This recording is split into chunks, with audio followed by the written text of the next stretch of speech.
Hello everyone, সবাই কেমন আছেন? আশা করি সবাই সুস্থ আছেন, ভালো আছেন। তো আমার সামনে দেখছেন একটা কম্পিউটার বক্সের একটা ইন্ডিয়ান সার্কিট। তো এই সার্কিটটা কিভাবে আপনারা কম্পিউটার বক্সের সার্কিটটা নষ্ট হলে ওইখানে পুনরায় এই সার্কিটটা লাগাবেন। তো আসলে অরিজিনাল সার্কিটটি নষ্ট হয়ে যাওয়ার পরে এই বোর্ডটি আমি মনে করি খুব একটা ভালো বোর্ড। তবে আগের মতো বেস দেবে কিনা জানি না, তবে মোটামুটি ভালো বাজবে এটা। তো এই সার্কিটটা সম্পর্কে বিস্তারিত কিছু কথা বলবো আপনাদের সাথে। তো দেখেন, এখানে তিনটে আইসি আছে। এই তিনটে আইসি আছে, আমি একটু জুম করে দেখাই। 2030A এই আইসি, 20 TDA 2030A আইসির নাম্বার।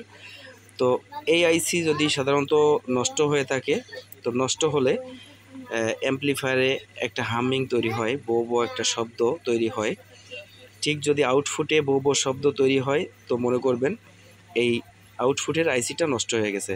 তো এছাড়াও আপনার এখানে অনেক সমস্যার সৃষ্টি হতে পারে, যে কারণে বো বো শব্দ আসতে পারে। যেমন এখানে একটা ফিল্টার ক্যাপাসিটার আছে, দেখছেন। এই ফিল্টার ক্যাপাসিটারটা হচ্ছে 2200 MFD 25 ভোল্ট। এই ক্যাপাসিটারটা যদি কোনো রকম সমস্যা হয়, তো বো বো হামিং আসতে পারে। তো দেখেন এখানে একটা আইসি আছে। এই আইসিটা আছে 4558। এটা একটা বেজ আইসি, যেটাকে বেস, টোন, মিড এগুলো কন্ট্রোলিং করে, বেজ আইসি। তো এটার মাধ্যমে আপনার বেসটা কন্ট্রোল করা হয় এবং হাইটা কন্ট্রোল করা হয়। তো এই সার্কিটটা কিভাবে লাগাবেন এখানে দেখেন, এখানে আছে এসি। এই এসিতে 4টি ডায়োড করা আছে। এখানে আপনি দেখেন, এখানে আপনি এসি ইনপুট অর্থাৎ আপনার 12 ভোল্ট যে অ্যাডাপ্টারের যে 3টে ফুল ওয়েভ কানেকশন আছে, 3টে ফুল ওয়েভ কানেকশন এখানে দেবেন। 12 0 12, মানে এখানে 12 ভোল্ট, এখানে 12 ভোল্ট, এখানে 0, মানে এটা হচ্ছে ফুল ওয়েভ ট্রান্সফর্মার একটা কনফিগার। তো সেইভাবে লাগাবেন। এখানে আছে এসপি, মানে স্পিকার। এখানে এখানে আছে স্পিকার কানেকশন দিবেন। কানেকশন দেওয়ার পরে এখানে দেখেন একটা সকেট ছিল। এই সকেটটা হচ্ছে আপনার বেস, ট্রাবেল, মিড যে একটা ভলিউম আছে, সেই ভলিউমের বেস ছিল আর কি এখানে।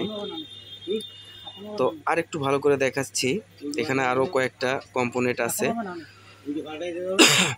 তো দেখেন, এখানে একটা কানেকশন আছে। এই কানেকশনটি হচ্ছে হাই, যেটা আছে আপনার টিউটার হিসেবে ব্যবহার করা হয়। সেটা হচ্ছে দুই পাশে যে স্পিকার বাজে, হাইটার কানেকশন হচ্ছে এখানে। তো আরেকটা বিষয় আলোচনা করি। দেখেন, আউটপুট যখন বাজবে না, তখন এখানে 1.2 ওহমসের দুটো রেজিস্ট্যান্স আছে, হাফ ওয়ার্ডের।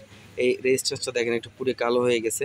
যদি এই রেজিস্ট্যান্সটা রিমুভ হয়ে যায় ভিতর দিয়ে, তাহলে কিন্তু আপনার একটা স্পিকার বাজবে না। ঠিক আছে। তো দেখেন, এখানে আছে বেজ আইসি, একটা আছে বেজ আইসি আর দুটো আছে টিউটারের জন্য, যেটাকে হাই বলে।